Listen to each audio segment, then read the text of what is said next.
다 함께 일어나셔서 사순절 네 번째 주일 예배를 주님 앞에 올려드리겠습니다.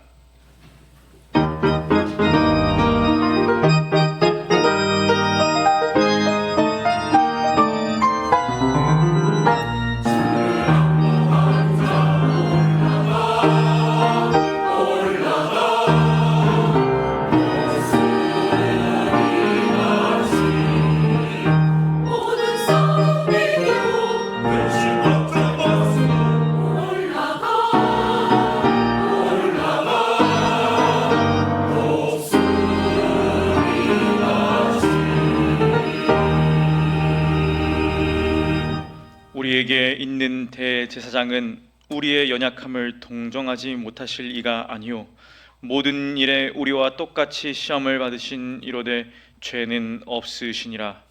그러므로 우리는 긍휼하심을 받고 때를 따라 돕는 은혜를 얻기 위하여 은혜의 보좌 앞에 담대히 나갈 것이니라. 하나님은 영이시니 예배하는 자가 영과 진리로 예배할지니라. 아멘. 우리를 구원하신 전능의 하나님, 우리를 택하셔서 오늘 이 감격의 예배 자리로 불러주시니 감사합니다. 오늘 모인 모든 주님의 자녀들이 하나님 아버지의 극진하신 사랑, 독생자를 아끼지 않고 내어주신 그 크신 사랑과 구원의 섭리를 찬양합니다.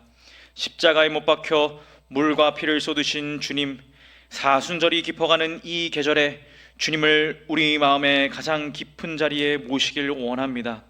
주님, 이 시간 우리의 마음에 임재하여 주시옵소서. 임재하시어 우리에게 말씀하시고 우리의 심령을 새롭게 변화시켜 주시옵소서.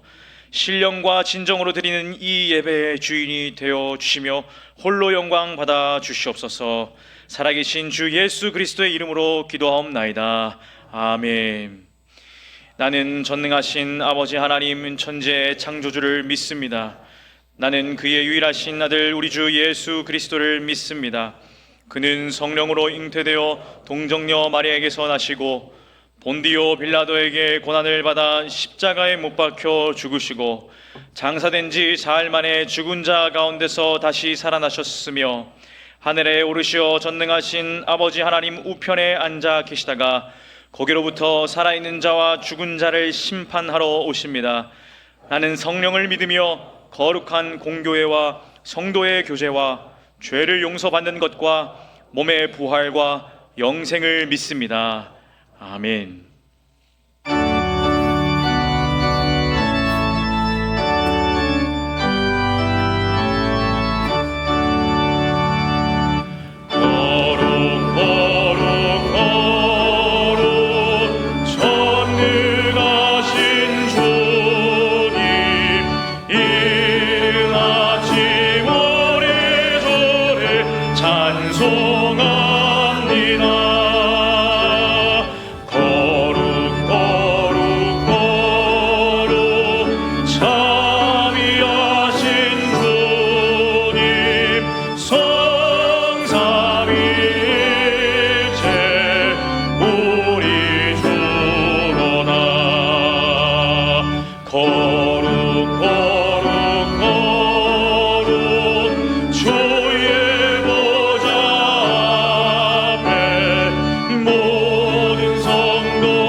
주님 밖에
우리의 모든 것이 되시며 찬양받기에 합당하신 아버지 하나님, 이 시간 신령과 진정으로 드리는 우리의 예배를 받아주시고 존귀와 찬양과 영광을 받아 주옵소서.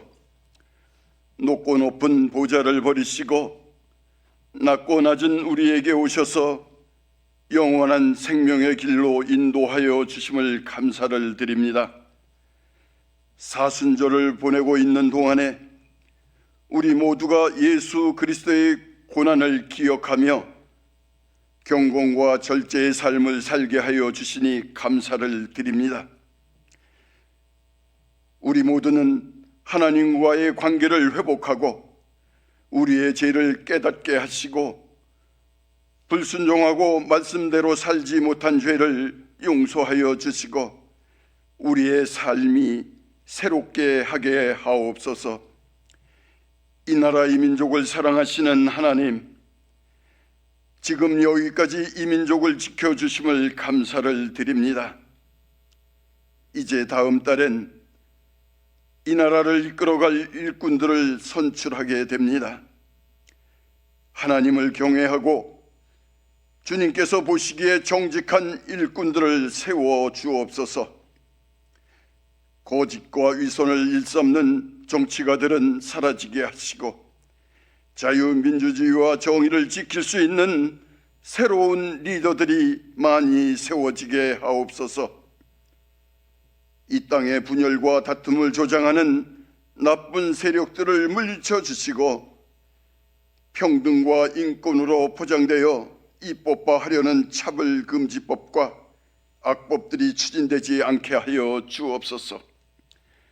대양교회를 사랑하시는 하나님, 50년 전에 이곳에 교회를 세우시고 지역사회 영혼 구원에 힘쓰게 하시니 감사를 드립니다.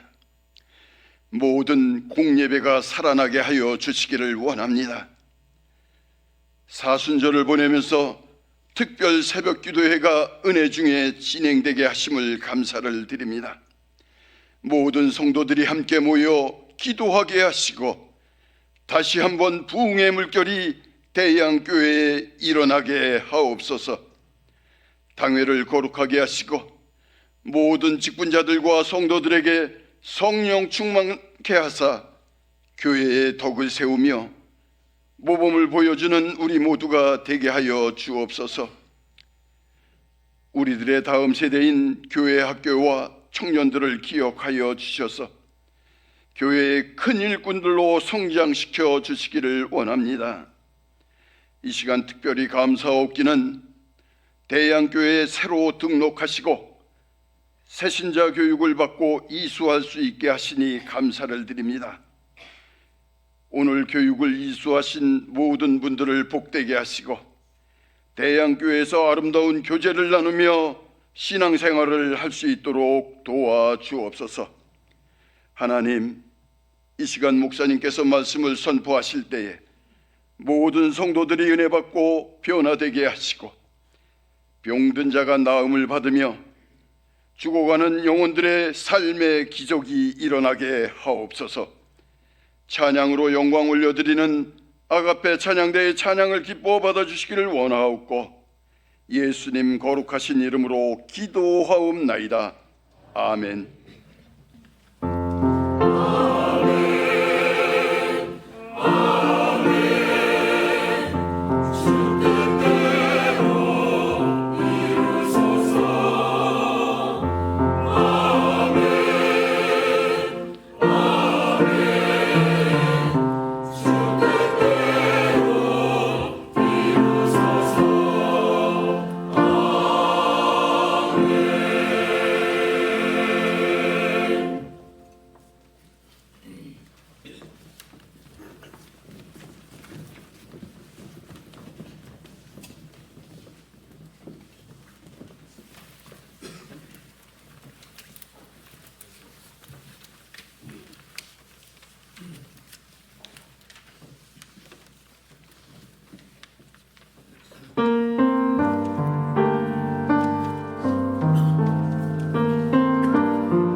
하나님 말씀 함께 보겠습니다.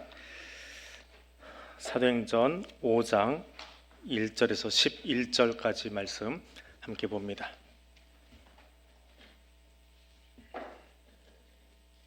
사도행전 5장 1절에서 11절의 말씀 제가 읽어드리겠습니다.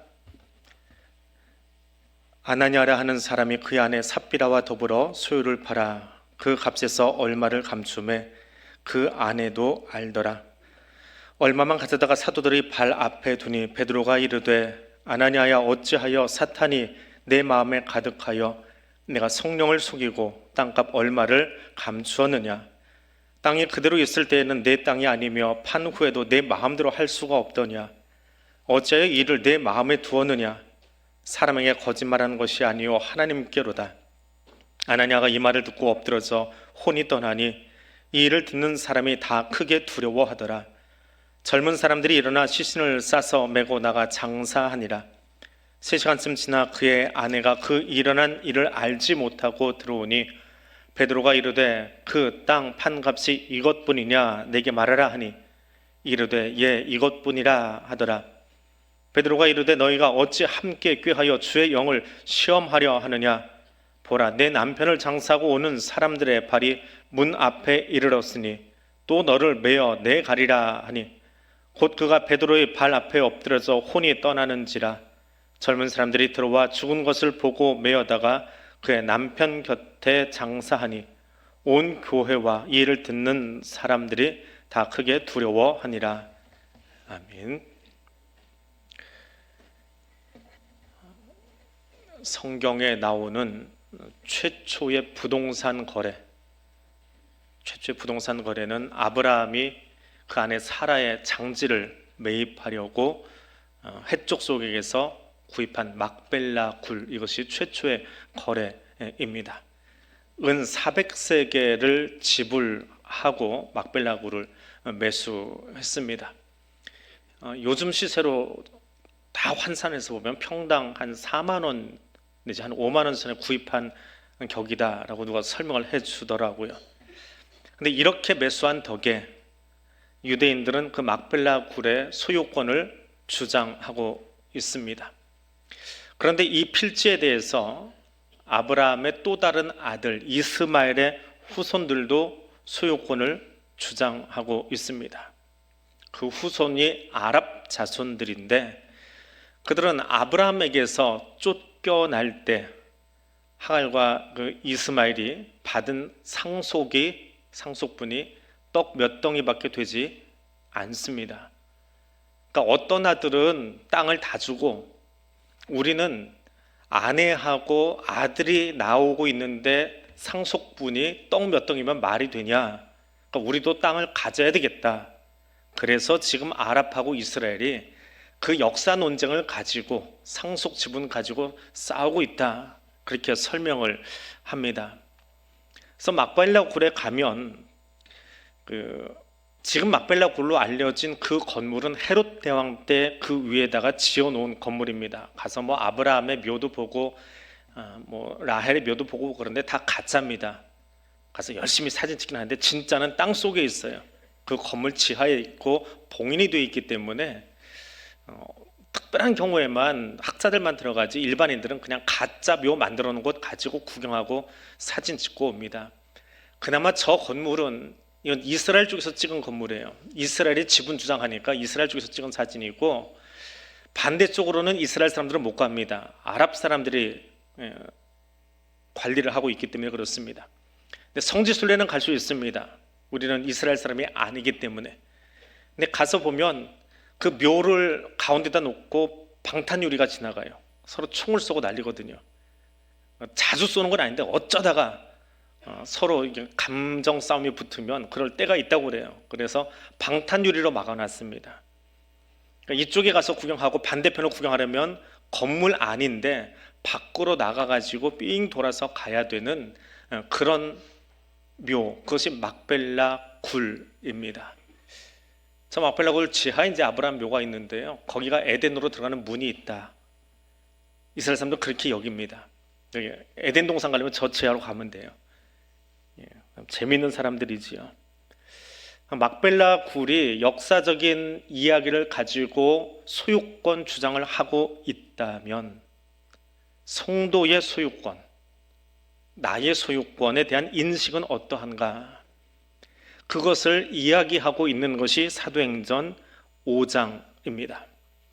자, 사도행전 4장은 2장부터 시작된 그 이야기, 두 사도가 나사렛 예수의 이름으로 안전뱅이를 일어나게 했던 이야기의 흐뭇한 결론이 4장 마지막 부분입니다.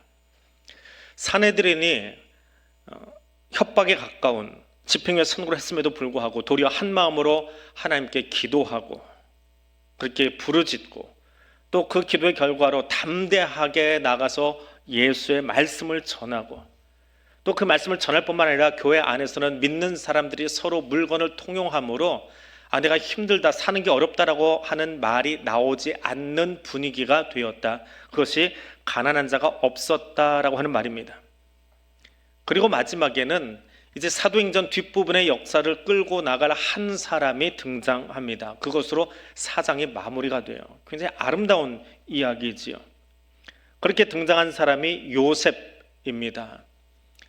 실명보다는 별명이 지금까지도 더 유명한 사람. 실명 얘기하면 누군가 하는데 별명 얘기하면 그 사람 하는 바나바. 이건 별명이지요. 이름이 아닙니다. 바나바는 별명이고 이름은 요셉입니다. 그는 레위 지파 소속입니다. 그런데 이 레위인인 요셉 바나바가 자기 땅을 팔아서 사도들의 발 앞에 두었다. 좀 이상하지 않아요? 정신없이 읽으니까 그러려니 하고 지나가는데 구약 성경에 레위인은 땅을 소유하지 못하게 되어 있습니다. 그런데 레위 지파인 요셉이 땅을 가지고 있다가 그걸 팔아서 드렸어요. 주후 1세기의 유대 사회는 이미 레위기의 법이 거의 대부분 사문화되어 있습니다. 성경은 읽고 있지만 실제로 그렇게 살지 않더라라고 하는 거예요. 그래서 제사장들도 돈을 많이 벌고 자기 집을 가지고 있고 여리고가 부자 동네가 되었지요. 더군다나 디아스포라 유대인들, 팔레스타인을 떠나서 외국에 이민 가서 사는 사람들에게는 이 법 적용이 되지 않았습니다. 그래서 구브로까지 이민 가서 살고 있던 이 요셉은 땅을 가지고 있었어요. 레위 지파임에도 땅을 가지고 있다가 하나님의 말씀을 듣고 교회가 변화되어지고 성령 충만하는 과정에서 우리가 시간이 지나면서 너무 말씀을 등한시하고 살았구나, 말씀대로 살지 않았구나, 읽기는 하는데 그대로 살지 않았구나. 그래서 더 이상 내 땅에 대한 소유권을 주장하지 않고 그것을 내어놓는 작업을 합니다. 그래서 하나님께 내어놔요. 더 이상 내 소유가 아닙니다 하고 사도들의 권한 앞에 내놓았다. 그것이 발 앞에 두었다라고 하는 말입니다. 그 헌신, 그 아름다운 이야기가 4장의 마무리인데 그 마무리가 끝나자마자 5장 1절에 아나니아와 삽비라의 이야기가 한 절 차이로, 장은 한 장이지만 한 절 차이로 등장을 합니다. 이 바나바의 이야기와 아나니아 삽비라 이야기는 극과 극인데 누가는 이 이야기가 넘어가는데 어떤 완충장치도 걸어놓지 않고 좀 분위기 좀 어떻게 바꾸려고 하지 않고 그대로 이 사건을 노출시키고 있습니다. 그러면 이렇게 넘어가고 있는 이 대목에서 아나니아와 삽비라는 요셉의 모습, 바나바의 모습을 지켜보았을 겁니다. 레위 지파인 그가 밭을 팔아서 사도들 발 앞에 두었을 때 사람들이 환호해요. 그만 그런 게 아니라 여러 사람이 했는데 특별히 이 요셉의 한 일을 사람들이 보고 박수를 쳐주고 대단하다라고 하면서 별명까지 하나 만들어줍니다. 그 별명이 뭐예요? 바나바입니다. 바나바의 뜻이 뭐지요? 성경에 있는 대로 하면 위로의 사람입니다. 위로가 뭐 하는 거예요? 슬픈 사람 찾아서 좀 힘드시죠? 우리는 그렇게 이해를 합니다. 이게 위로라는 한글이기 때문에 그래요. 근데 위로의 원어의 의미는 슬픈 사람 가서 따독따독 해주고 안아주는 위로가 아닙니다. 그것도 포함되긴 하지만 교회 안에서 위로할 줄 아는 것, 그럼 말하는 거예요. 그래서 말하는 사람, 말씀을 전하는 사람, 그의 말씀이 힘이 있더라라고 하는 거예요. 말씀의 사람이라고 하는 거예요. 말씀의 아들이라고 하는 말입니다. 그것을 우리말로 위로라고 번역을 해 놓았습니다. 위로보다는 사실 권면 혹은 설교의 의미가 더 강한 단어가 위로라고 하는 단어의 원래 의미입니다. 거기 모여있는 사람들이 보기에, 사장에 이 일을 경험하는 사람들이 보기에 말로만 설교하고 있는 것이 아니라 그가 행동하는 것, 그의 재산을 팔아서 교회 앞에 내놓고 교회가 알아서 쓰십시오. 그래서 교회에서 더 이상 아이고 나 힘들어하는 사람들이 없게 해주십시오. 그러면서 설교를 하는데 그 설교도, 그 위로도 권면도 삶과 일치가 되어서 우리에게 귀감이 되더라. 그래서 사람들이 박수를 쳐주고 있는 거예요. 그 별명이 붙은 거예요. 자, 그 모습을 아나니아와 삽비라가 봅니다. 근데 진정한 의미를 못 본 거지요, 사실은. 근데 이 박수 받는 모습만 본 거예요. 박수 받고 별명이 생기고 쉽게 얘기하면 직분을 하나 맡고, 그러니까 나도 해보고 싶다, 나도 한번 따라 해보자. 그래서 그들도 밭을 팔았습니다. 근데 2절에 가니까 그 값에서 얼마를 감춤해 그 아내도 알더라. 얼마만 가져다가 사도들이 발 앞에 두었다. 문제가 하나 생겼습니다. 이들 부부는 서로 의논하고, 한 사람의 생각이 아니에요. 남편의 생각 혹은 아내의 생각이 아니라 아내와 남편이 서로 의논하고 소유를 판 값에서 얼마를 감추었다. 누가는 아나니아와 삽비라의 이야기를 하면서 이 이절에서 혹독하게 비판하면서 고발하고 있는 거예요. 감추었다. 얼마를 감추었다. 이 감추었다라고 하는 이 단어, 이 헬라어 단어는 구약 성경이 원래 히브리어로 쓰였습니다. 그런데 예수님 오시기 얼마 전에 헬라어로 완전히 번역을 다 끝냈어요. 그게 70인역이라고 하는 아주 권위 있는 성경이 있습니다. 이 성경은 지금도 인용을 하고 있어요. 헬라어로 대체 히브리어가 어떻게 보는 것이 좋은가? 유대인 납배 70명의 서로 마음을 하나로 모아서 번역된 것이니까 이 번역본은 굉장히 권위가 부여된 성경입니다. 그 헬라어, 구약 성경을 헬라어로 번역한 이 70인역 성경에 감추었다라고 하는 이 헬라어 단어가 딱 한 번만 등장을 해요. 구약 전체에 딱 한 번 등장해요. 어디에 등장하느냐? 여호수아 7장 1절에 등장합니다. 이스라엘 자손들이 온전히 바친 물건으로 말미암아 범죄하였으니 이는 유다 지파 세라의 증손 삽디의 손자 갈미 아들 아간이 온전히 바친 물건을 가졌습니다. 아간이 물건을 자기 것으로 가졌다라고 표현할 때 이 단어가 쓰였어요. 아간의 범죄를 설명할 때 딱 한 번 거기서 쓰인 단어예요. 근데 누가는 이 단어를 아나니아와 삽비라의 행동을 설명할 때 거기다 넣어서 사용하고 있습니다. 그 말은 뭐예요? 아나니아와 삽비라의 행위가 아간의 행위와 같다라고 하는 말이에요. 같은 행위다. 그리고 같다라고 보니까 어떤 이야기가 만들어집니까? 구약과 신약이 떨어져 있지 않아요. 다시 저 앞으로 가서 보십시오. 여리고의 승리의 기쁨. 하나님 말씀대로 하니까 우리가 칼 들고 창 들고 싸우는 것이 아니라 하나님 말씀대로 하니까 여리고 성을 무너뜨리고 우리가 점령할 수 있구나.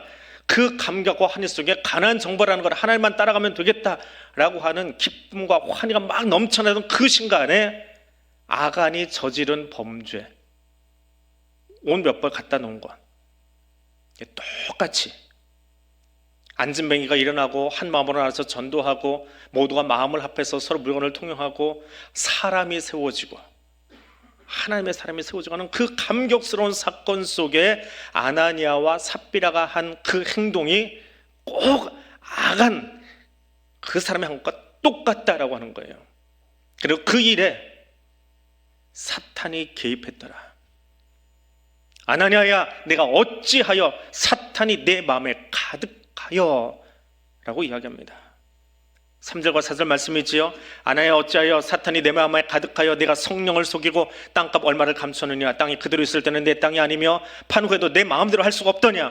어찌하여 이 일을 내 마음에 두었느냐? 사람에게 거짓말한 것이 아니요 하나님께로다. 요약본이에요. 베드로가 아나니아에게 한 말의 요약본이에요. 5장은 요약본들이 지금 존재합니다. 이야기만 했다는 게 아니에요. 자, 그런데 이 요약본을 보세요. 3절과 4절을 보십시오. 가장 많이 등장하는 단어가 뭐예요?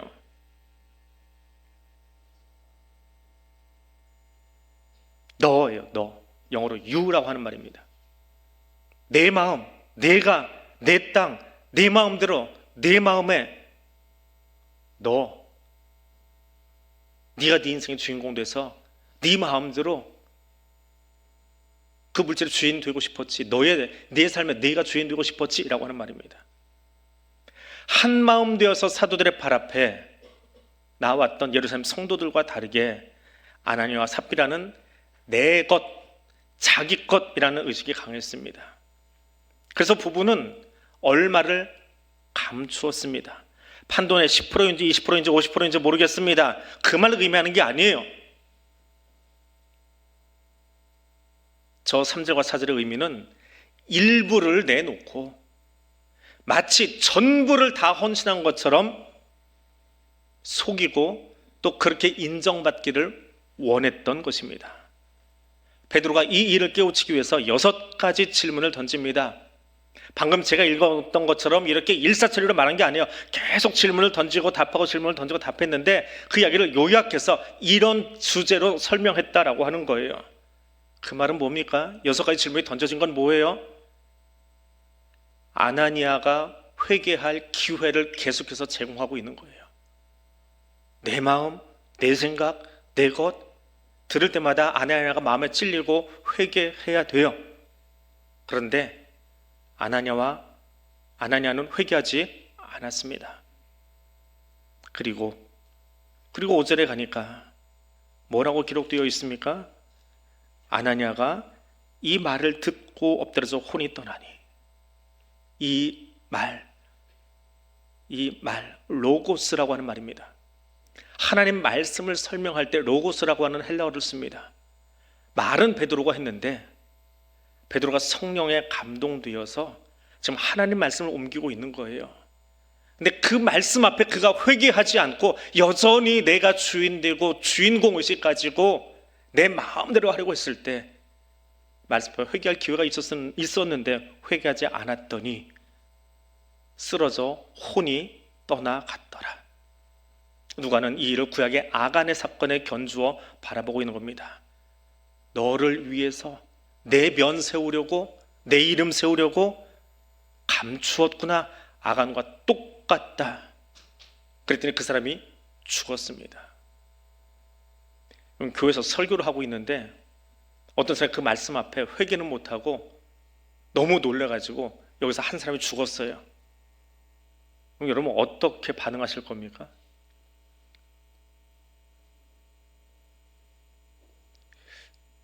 우리 교회에서 그런 일이 없었기 때문에 상상을 못할 것 같아요.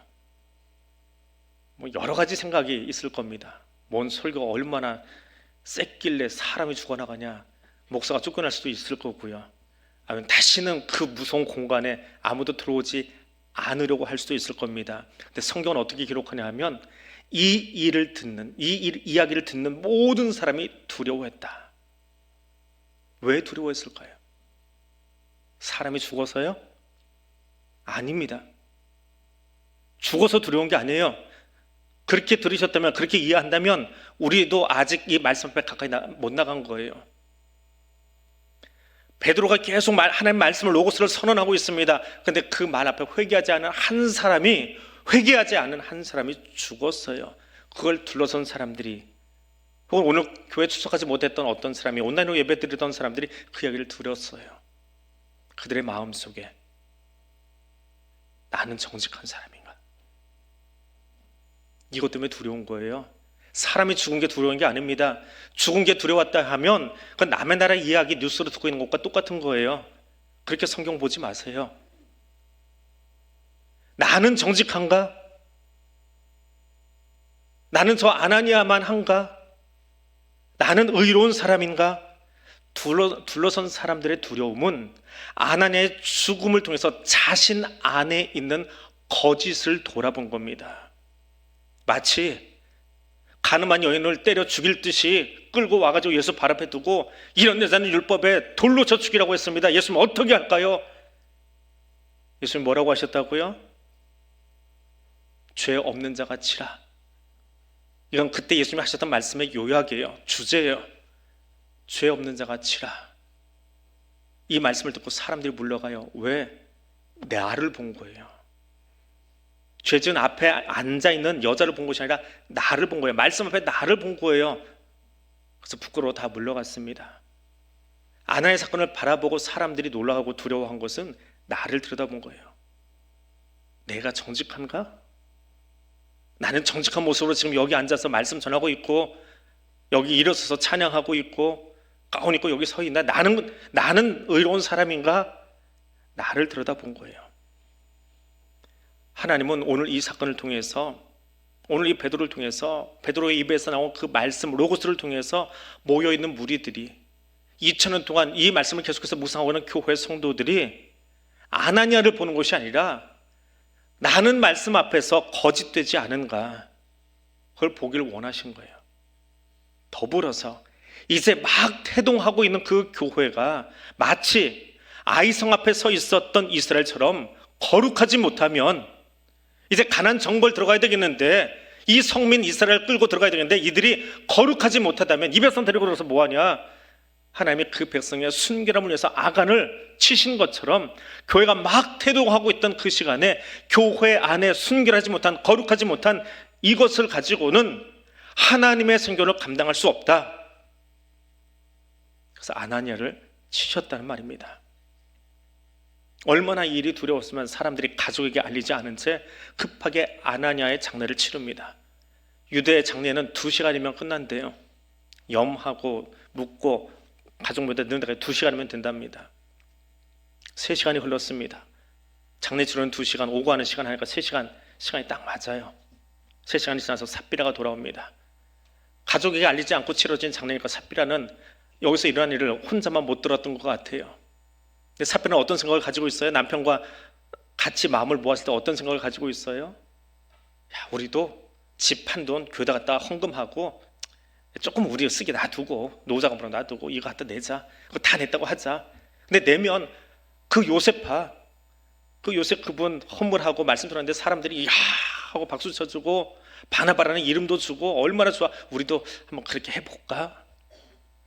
환영받을 생각에 바나바, 그 사람의 별칭이 붙는 것처럼 우리에게도 뭔가 새로운 이름이 주어지고 새로운 직분이 주어지고 그런 기대감에 교회를, 그 모임을 들어섰을 겁니다. 소식을 모르니까요. 그런데 베드로가 그에게도 이야기를 합니다. 삽별에게 한 이야기의 요약본은 8절입니다. 그 땅 판값이 이것뿐이냐 내게 말하라. 예, 이것뿐입니다. 이게 삽비라와 베드로 사이에 오고 간 이야기의 요약이에요. 그 순간 성령 베드로의 입을 통해서 한 번 더 이야기합니다. 너희가 어찌 함께 꾀하여. 여러분, 저 문장이요, 얼마나 안타까운 문장입니까? 어찌 함께 꾀하여. 2장에서 4장까지 나온 이야기 속에 한글로 된 성경에 가장 아름다운 단어들이 몇 개 등장하는데 그 중에 한 마음 한 뜻이라고 하는 단어가 있어요. 근데 여기 5장 9절에 왔을 때 함께라고 하는 단어가 나와요. 한글로는 비슷해 보이지요. 근데 조금 달라요. 헬라어로 보니까. 여기 함께라고 하는 이 단어는 정말 예쁜 단어예요. 우리 교회도 이 단어가 쓰이고 있습니다. 어디예요? 대양 심포니 오케스트라. 심포니라고 하는 말이에요. 화음, 조화를 이룬다라고 하는 말이에요. 서로 다른 악기가 들어와서 하나의 음악을 만들어내기 위해서 조화를 이루어가는, 높은 음의 바이올린의 소리를 좀 낮춰주고 처음에 첼로나 콘트라베이스가 그 소리를 좀 더 낼 수 있도록 같이 맞춰주는 그 하모니, 심포니, 조화를 이룬다. 심포니, 하나를 만들어간다. 그게 함께라고 하는 말이에요. 얼마나 아름다운 단어예요. 헬라어의 심포니라고 하는 단어입니다. 그런데 그 아름다운 단어가 어디에 쓰이고 있어요? 너희가 이 악한 일 만들어내기 위해서 부부가 한 마음 되었느냐? 어찌 악한 일에 심포니를 이루고 있느냐? 악한 일을 행하고자 마음을 맞추고 있느냐? 악한 일을 하려고 부부가 마음의 일치를 보고 있느냐? 하나님은 그것 때문에 안타까워서 베드로의 입을 통해서 지금 이야기하고 있는 거예요. 아름다운 소리를 내기 위해서, 아름다운 음악을 내기 위해서, 하나님의 선교하기 위해서 마음을 모아야 되는 교회가 자기 이름 드러내기 위해서, 제 면 세우기 위해서 한 마음 돼가지고 일하고 있는 것, 악한과 똑같다라고 하면서 안타까워 사시는 이야기예요. 하나님은 재물에 관심 있으신 분은 아닙니다. 너희의 소유를 팔아 너 자신을, 재물이 아니야, 너 자신을 온전히 팔아서 너를 나한테 이전 등기해 놔라. 그런데 왜 너를 온전하게 내게 이전 등기하지 않느냐? 왜 여전히 내 삶에 내 이름이, 내 명예가 주인 돼가지고 그렇게 살아가고 있느냐? 아간의 외투 몇 벌이 문제가 아닙니다. 아나니아와 삽비라가 소유를 팔고 90% 자기가 가지고 있고 10% 냈다고 해서 문제되는 것 아닙니다. 괜찮습니다. 문제는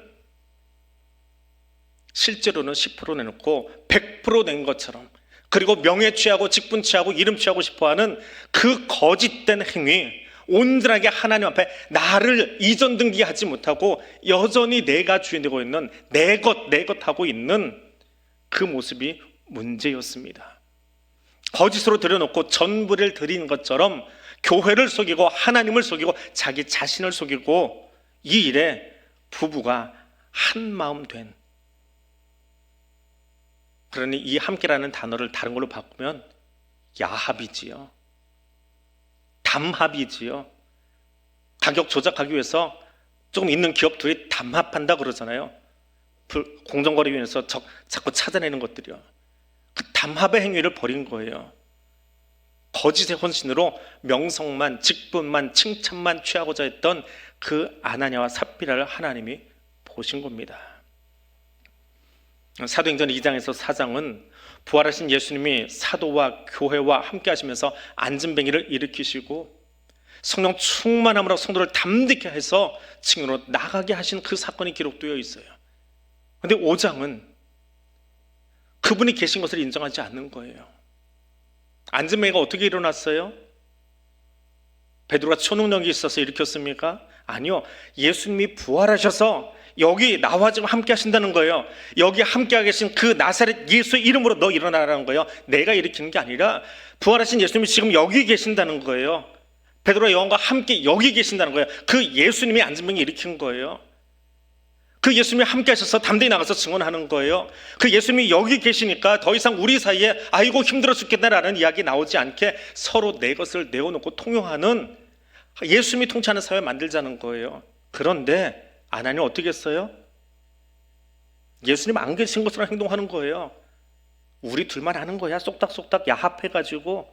예수님 거기 계셔야 되는데, 이것이 교회인데 예수님 안 계시니까 자기 것만, 자기 이름만, 내 명예만, 내면만 세우면 돼요. 주님이 그것을 보신 겁니다. 네, 여러분 다시 한번 보세요. 이 5장의 사건을 좀 더 멀리 좀 떨어져서 보세요. 교회 밖은 깨끗합니까? 5장의 이야기는 지금 교회 안의 이야기잖아요. 교회 밖은요. 사내들이 미친 듯이 지금 사도와 제자들을 죽이려고 교회 씨를 아예 뽑아버리려고 작정하고 좀 덤벼들고 있잖아요. 로마는요. 이 당시 로마는 세계 역사 속에서 팍스 로마라고 부릅니다. 로마의 평화라고 부릅니다. 그 평화가 어떻게 만들어졌습니까? 로마 군대 힘으로 만들었어요. 말 안 들으면 죽이는 거예요. 말 잘 들으면 어떻게 해요? 밥 주고 소금 주는 거예요. 솔트, 셀러리맨이라는 단어가 만들어지잖아요. 힘과 양식 가지고 아무도 꼼짝 못하게 하는 거예요. 로마가 무서워서 저항 못하는 거지요. 천여 년 뒤에 로마가 힘이 빠지니까 다 봉기하고 일어나서 로마가 다 짜게져 버렸잖아요.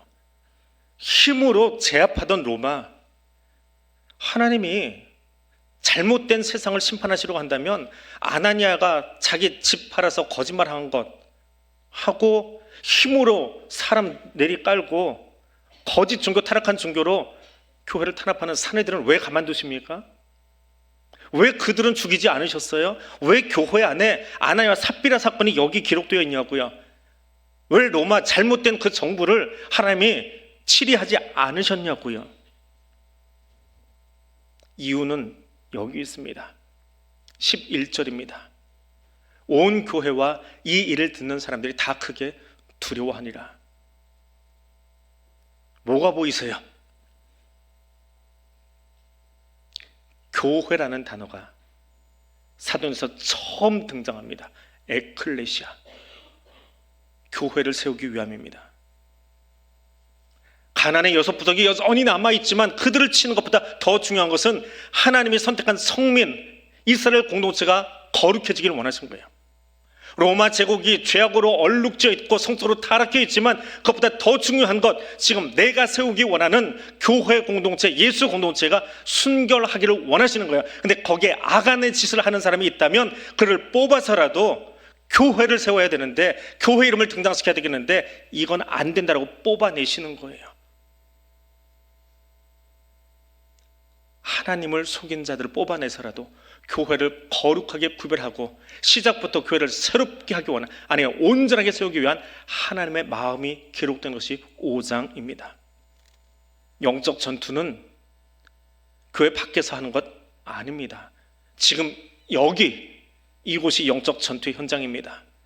영적 전투는 사내들인과 싸우는 것 아니에요. 세상 정부와 싸우는 것 아닙니다. 거리에서 싸우는 것 아니에요. 여기입니다. 말씀 앞에 내 거짓이 드러나고, 말씀 앞에 내 허물이 드러나고, 그것 때문에 가슴을 치고 눈물을 흘리면서 내가 십자가 앞서 하나님과 싸우고 있는 거예요. 여전히 내 이름이 드러나고 싶을 때, 여전히 내 이름이 영광받고 싶을 때, 내 면을 세우고 싶을 때, 그때 주의 말씀 로고스를 기억하십시오. 하나님은 나에 대한, 내 삶의 주는 난데, 내가 이 교회 목사인데 사람들이 나를 목사 취급 안 해. 얼마나 나를 자꾸 드러내고 싶어요. 내가 이 교회 장로인데, 내가 이 교회 권사인데, 내가 이 교회 40년 다녔는데, 근데 사람들이 인정 안 해. 여전히 내가 주인 되고 싶은 거예요. 내가 높아지고 싶은 거예요. 그때에 하나님 우리에게 이야기했습니다. 너에 대한 소유권 나한테 온전히 이전 등기해. 완전히 이전 등기해. 내가 내 삶의 주인 되고 싶어. 아니, 주인 될 거야. 그런데 그렇게 이전 등기함에 있어서 어떤 하자도 나는 용납하지 않아. 매도서를 작성할 때, 건물을 사고 팔면서 계약서 작성할 때 거기 하자가 있으면 계약 성립 못하지요. 우리는 하나님의 언약 백성입니다. 나를 하나님께 이전 등기하는, 더 이상 내가 내 주인이 아니고 하나님이 내 삶의 주인이십니다. 이전 등기하는 거예요. 거기 하자가 발생하면 안 돼요.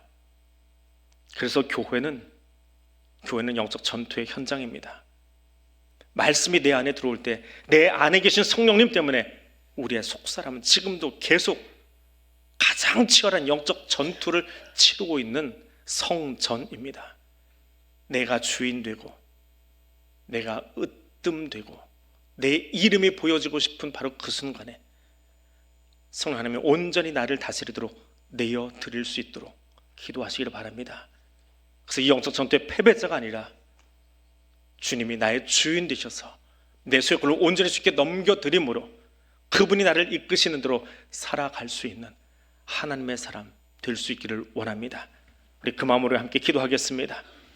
하나님, 이 시간 나에 대한 소유권을 하나님께 온전히 이양하겠습니다. 주의 말씀의 권위 앞에 철저하게 엎드리겠습니다.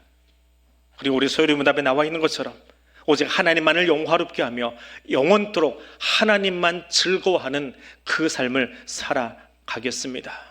이 기도 제목으로 이 시간 하나님께 올려드리겠습니다. 함께 기도합니다.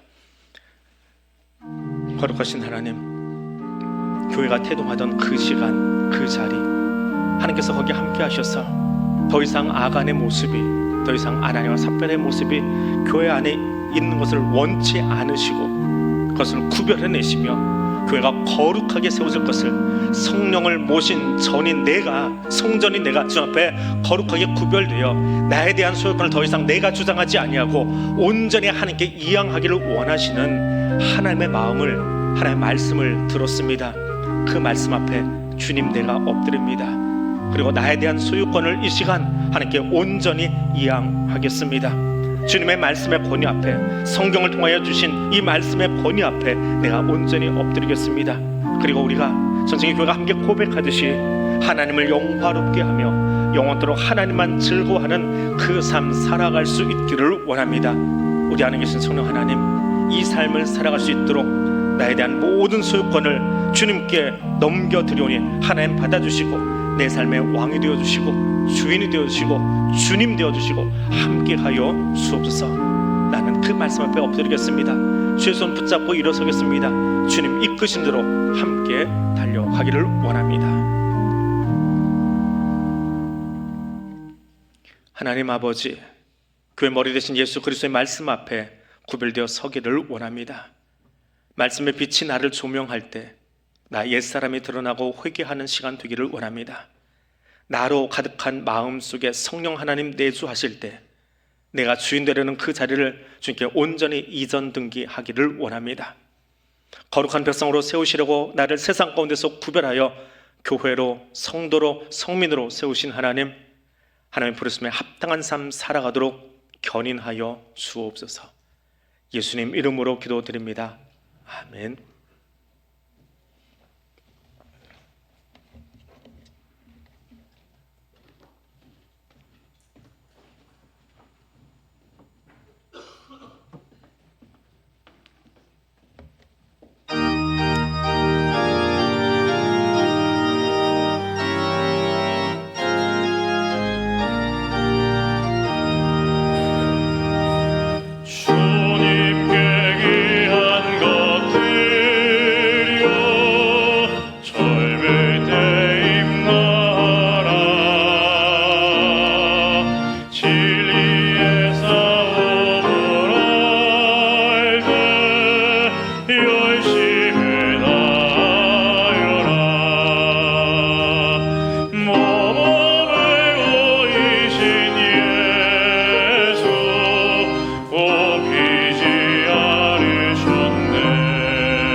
거룩하신 하나님, 죄로 말미암아 죽었던 우리들을 예수 그리스도의 십자가 보혈의 은총으로 구속하여 주시고 이 주일 아침 주의 은혜의 보좌 앞에 나올 수 있도록 허락하여 주시니 감사드립니다.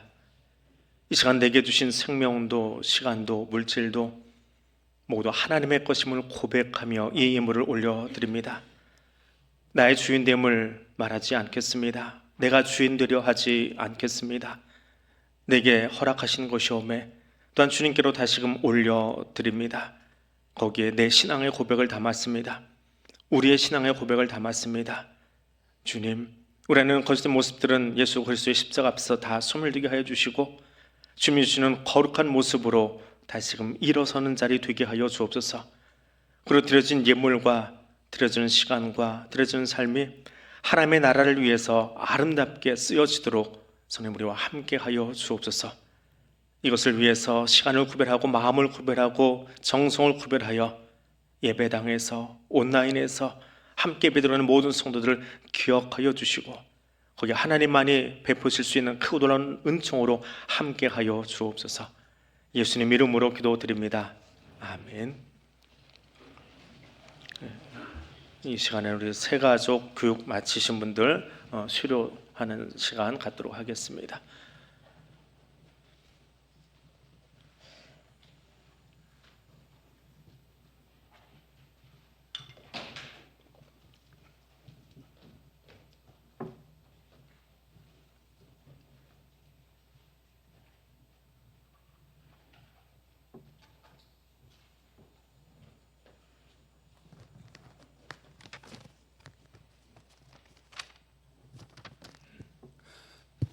지금부터 새가족 수료식을 시작하겠습니다. 이번 수료 대상은 10명이었는데 9분께서 교육을 마치셨고 2분께서는 오늘 개인 사정상 참석지 못해서 오늘 7분에 대한 수료식을 진행하겠습니다. 호명하신 분은 단상으로 올라와 주시기 바랍니다. 존칭은 생략하겠습니다.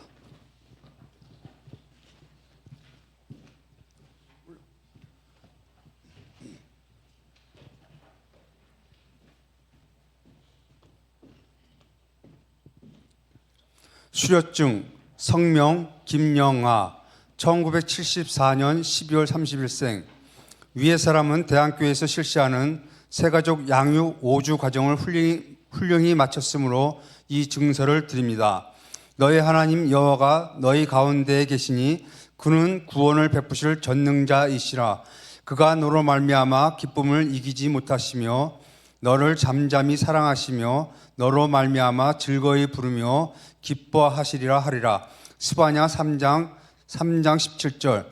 2024년 3월 10일 대한예수교장로회 대한교회 담임목사 김성환.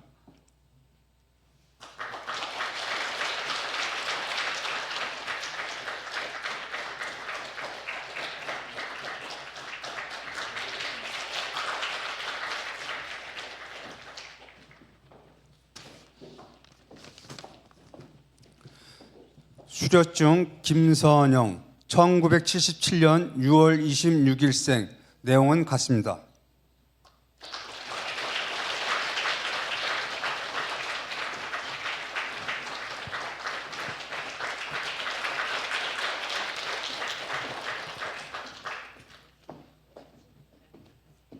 수료증 김종무 1970년 7월 16일생 내용은 같습니다.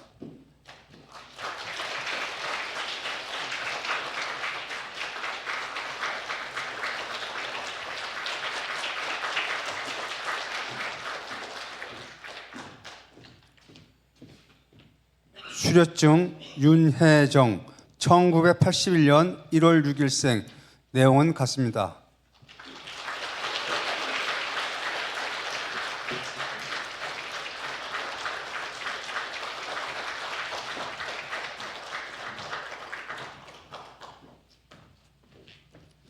수료증 전준무 1969년 7월 8일생 내용은 같습니다.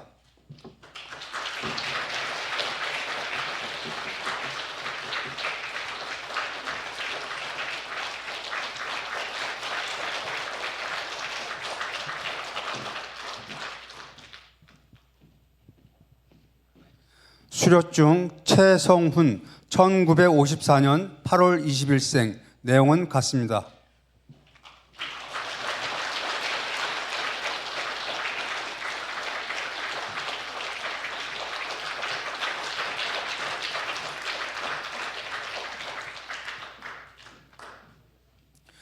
수료증 김정수 1956년 6월 24일생 내용은 같습니다.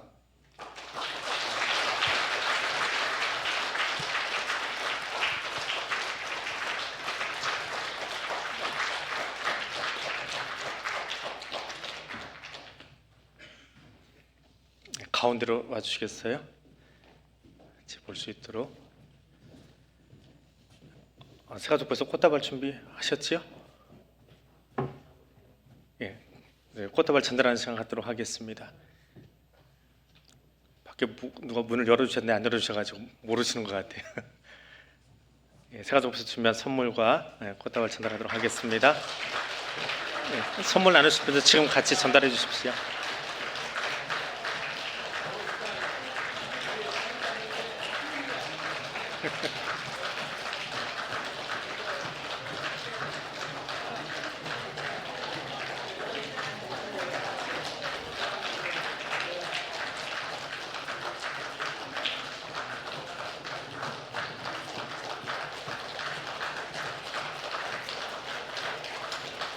우리 인사할 때 한 번 더 큰 박수로 우리 환영해 주시기 바랍니다. 인사하겠습니다. 차렷 인사.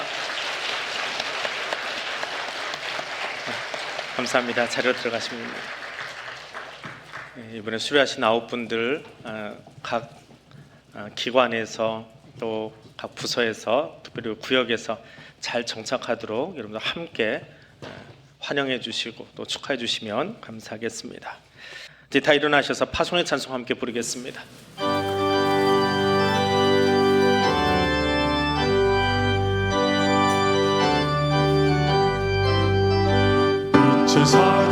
제사자들이여서 가서 어둠을 물리치고 주의 진리 모르는 백성에게 복음의 빛 비춰라.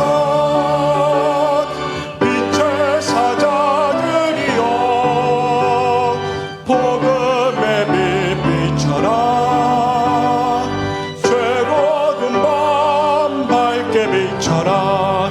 빛의 사자들이여.